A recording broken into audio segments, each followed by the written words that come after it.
오늘도 새벽 기도의 자리에 오신 여러분들을 주님의 이름으로 환영하고 축복합니다. 우리는 지금 계속해서 이스라엘 왕들의 역사를 살펴보고 있습니다. 특히 오늘 저는 열왕기하 12장에 나오는 남유다의 왕 요아스에 대해서 여러분들과 함께 살펴보면서 하나님의 은혜를 나누려고 합니다. 요아스 왕 인생의 대략을 표현한 구절이 있습니다. 이렇게 성경은 요아스 왕을 평가하는데 2절과 3절 말씀입니다. 요아스는 제사장 여호야다가 그를 교훈하는 모든 날 동안에는 여호와 보시기에 정직히 행하였으되 다만 산당들을 제거하지 아니하였으므로 백성이 여전히 산당에서 제사하며 분향하였더라. 이것이 성경이 말하는 하나님께서 평가하시는 요아스에 대한 평가입니다. 요아스 왕은 표면적으로 보면 믿음을 가진 신실한 사람이었습니다. 하지만 2절 말씀은 요아스가 여호와 보시기에 정직히 행하였던 것이 여호야다라는 제사장이 살아있는 동안이었다라고 말씀하고 그가 죽은 이후에는 여호와 보시기에 좋지 못하게 살았다는 것을 암시하며 보여주고 있습니다.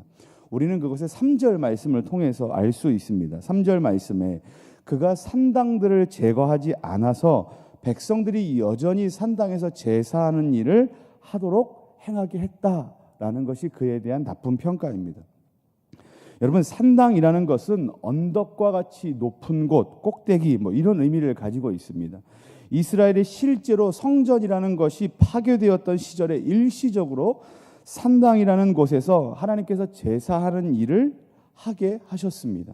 그런데 이것은 자칫하면 우상 숭배로 빠질 수 있을 가능성이 너무나 많기 때문에 하나님께서는 산당에서 제사하는 것을 영구한 제도로 놔두지 않으셨고 오히려 이후에 솔로몬 왕을 통해서 새로운 성전을 지으시고 그곳에서 제사하는 일을 하게 하셨습니다. 그런데 솔로몬의 성전이 지어진 지 100년이 훨씬 넘어가는 이 시점이 되도록 요아스 왕은 여전히 산당에서 제사하는 것을 지속하게 했다는 것입니다. 이것은 요아스가 신실했던 것 같으나 사실 그것이 온전한 경건이 아니라 그의 심리적인 충동에 의한 것이었음을 보여줍니다. 한마디로 요아스는 표리부동한 사람, 겉과 속이 다른 신앙을 했던 사람으로 성경은 기록하고 있는 겁니다.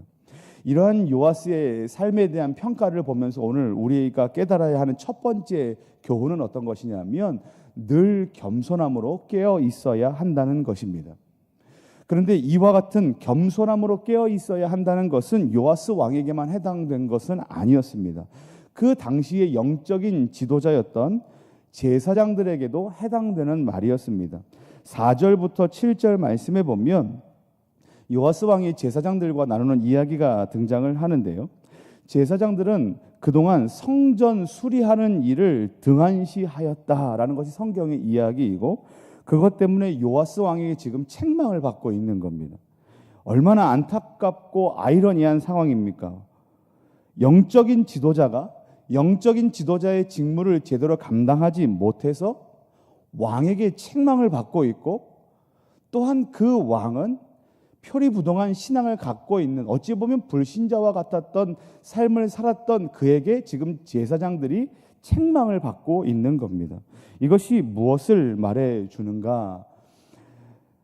믿는 성도들, 그러니까 저와 여러분들이 믿는 성도들이 하나님 앞에서 온전하게 삶을 살아가지 못한다면 우리의 삶을 등한시하게 살아간다면 하나님께서는 얼마든지 불신자들을 통하여서도 믿는 신자인 우리들을 책망하실 수 있다는 것을 보여주는 것입니다. 그러므로 우리는 늘 겸손함으로 깨어 있어야 합니다.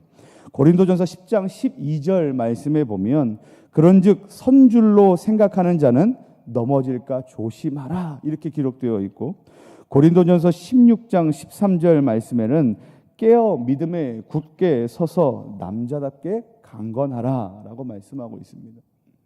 이만하면 됐겠지라는 것이 아니라 우리는 늘 깨어 있어야만 한다는 말씀입니다. 사랑하는 성도 여러분, 오늘 말씀을 듣는 저와 여러분들이 모든 삶에 있어서 하나님 앞에서 이와 같이 겸손하게 깨어 있는 믿음의 그리스도인 되기를 예수님의 이름으로 간절히 축원합니다. 오늘 본문이 두 번째 우리에게 주는 교훈은 주만 바라보라라는 것입니다.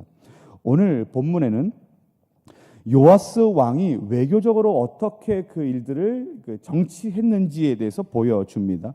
17절, 18절 말씀인데 우리 함께 읽으면 좋겠습니다. 17절과 18절 같이 읽습니다. 시작. 그때 아람 왕 하사엘이 올라와서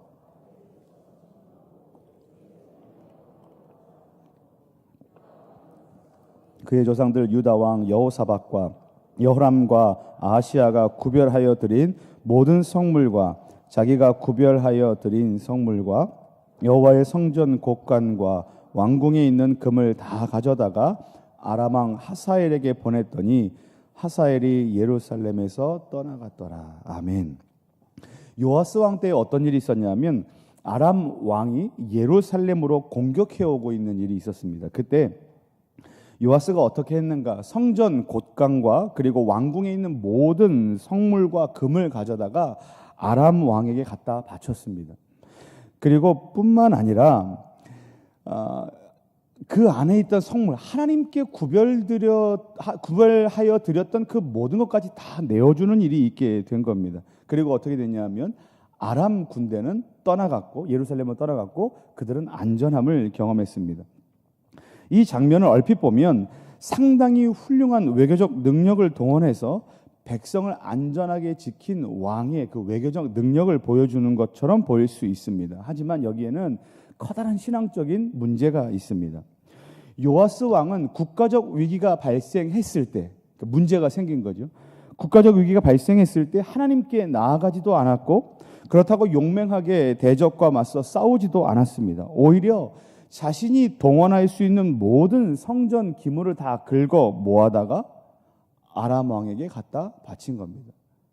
그러니까 하나님을 의지하지 않고 그 문제인 것처럼 보이는 그 사람에게 가서 그 세력에게 가서 이렇게 지금 구걸하는 것처럼 된 겁니다.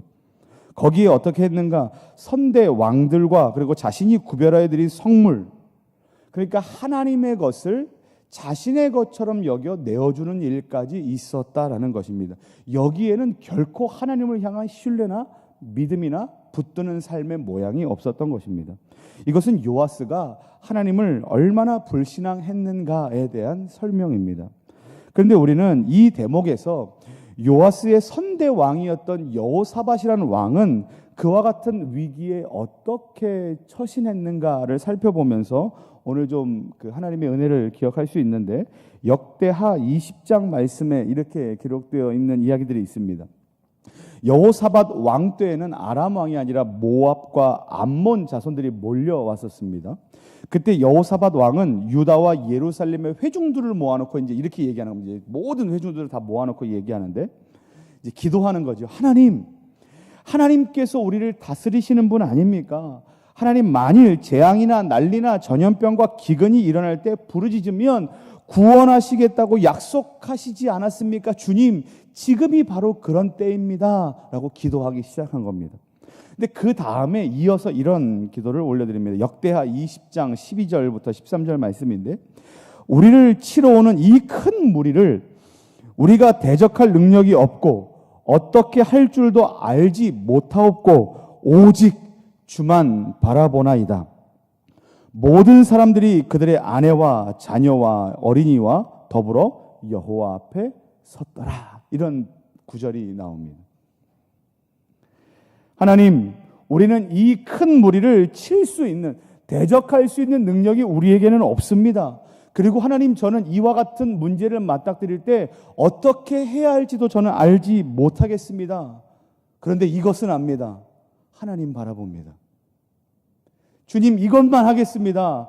주만 바라봅니다. 라고 결단의 기도, 믿음의 기도를 그때 함께 드리고, 그리고 함께 모여있던 모든 백성들이 함께 그 자리로 나와 그 말에 동의하고 함께 기도하고 주만 바라보았다라는 일이 이 말씀에 기록되어 있습니다. 그리고 그들은 어떻게 되었는가? 그들은 하나님을 의지한 것밖에 없는데, 하나님을 바라본 것밖에 없는데 대적을 이기는 놀라운 승리를 맛보았다라는 것이 성경의 역사요 증거입니다. 우리는 오늘의 이 말씀을 대하면서 다시 한번 하나님을 향한 믿음을 일으켜야만 합니다. 그 믿음이 명확하게 발휘되어야 되는 때가 언제인가? 바로 지금 우리가 문제를 마주하고 있는 바로 그 지금입니다. 아람이 공격해오고 모압이 공격해오고 암몬이 공격해오는 것 같은 그와 같은 문제가 지금 우리에게 발생했을 때 하나님 힘듭니다. 하나님 숨이 막힙니다. 하나님 너무나 어렵습니다라고 생각하는 그때가 바로 이와 같은 믿음을 일으켜야 될 때라고 성경이 이야기하고 있는 겁니다. 오늘 여러분은 어떤 문제와 마주하고 계십니까? 그리고 그 문제를 해결하기 위해서 무엇을 하려고 하셨습니까? 그때 우리에게 필요한 것은 바로 믿음의 기도입니다. 바로 고난과 고통 가운데 우리의 연약함을 고백하고 하나님의 도우심을 구하는 그와 같은 믿음의 기도가 바로 지금 필요합니다. 사랑하는 성도 여러분, 이제 말씀을 마무리하겠습니다. 오늘도 마주하고 있는 이 고난 앞에서 하나님을 믿는 믿음을 일으키셔서 담대하게 나아가셔서 승리케 하시는, 우리를 도우시는 하나님의 은혜를 넘치고도 넘치도록 경험하는 저와 여러분들 되시기를 예수님의 이름으로 간절히 축원합니다. 우리 함께 기도하겠습니다.